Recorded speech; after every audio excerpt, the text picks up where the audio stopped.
We are in complete fear. Still, we are at $82,000 per altcoin. And it seems that this fear is entirely based on the fact that the altcoins are completely dead. The stock markets don't look good at all.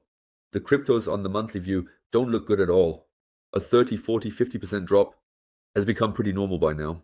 And above all, this is really noticeable on the altcoins. We've completely sold off this total altcoin rise from the last few months.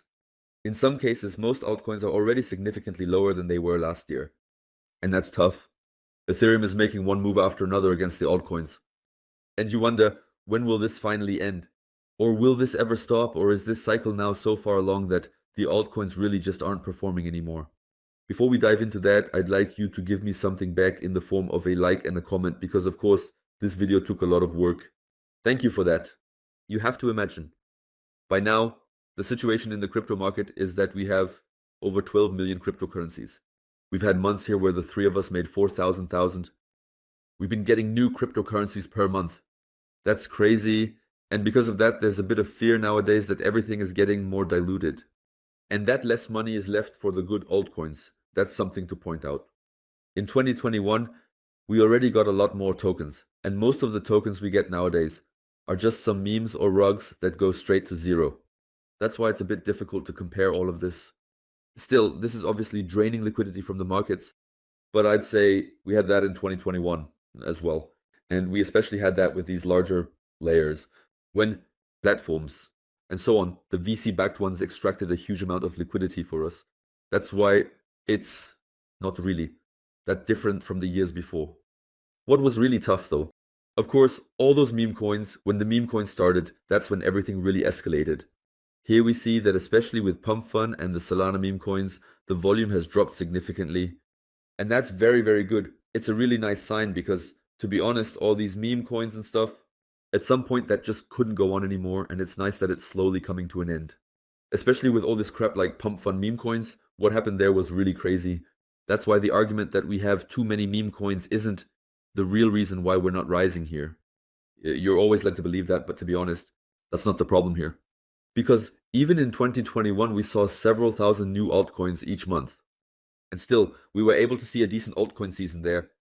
What's really concerning here, though, is that thanks to all these ETF stories, we might not see that drop in altcoin dominance anymore, because the money from the ETFs isn't being shifted around. And because these are different investors who don't necessarily want to invest in altcoins. And sure, I understand that. So I also don't think that these institutions really want to invest in altcoins here.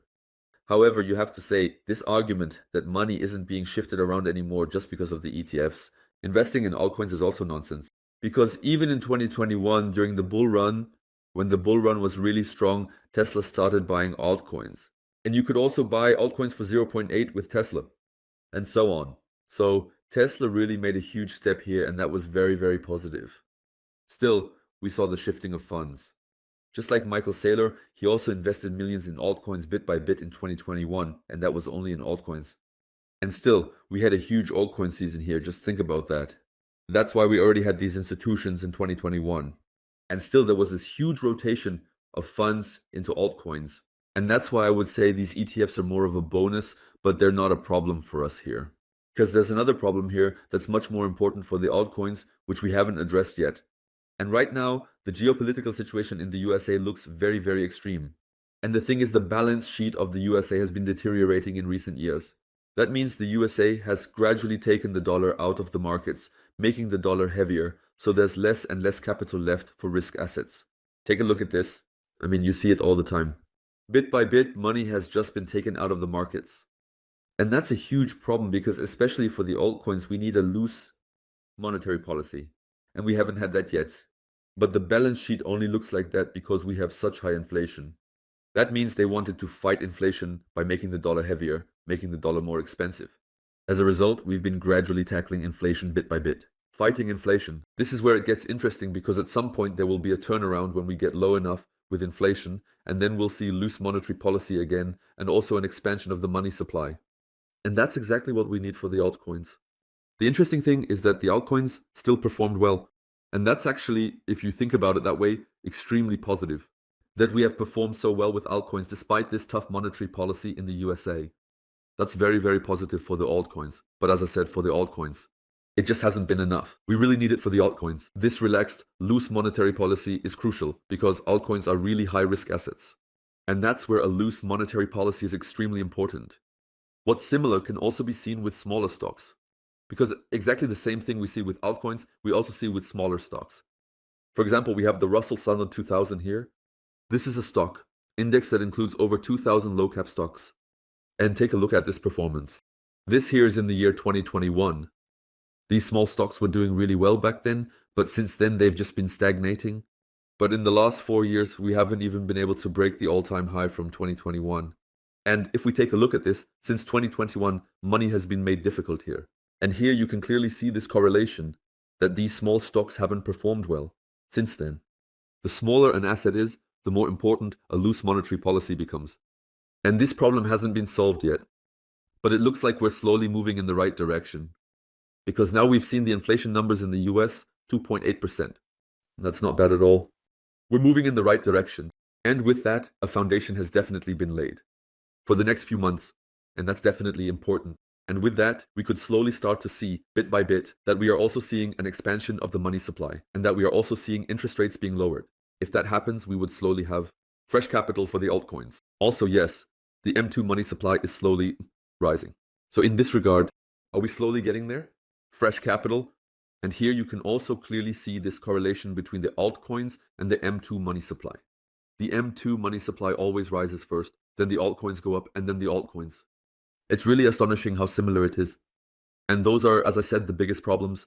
It's not really about the ETF or anything like that. These are the big problems. In this whole market sentiment, I'm looking closely at how it was in 2017, how it played out back then. Because in 2017, we already had Donald Trump. And especially when we look at the altcoins from the 2017 cycle, we see here in January, President Trump was in office.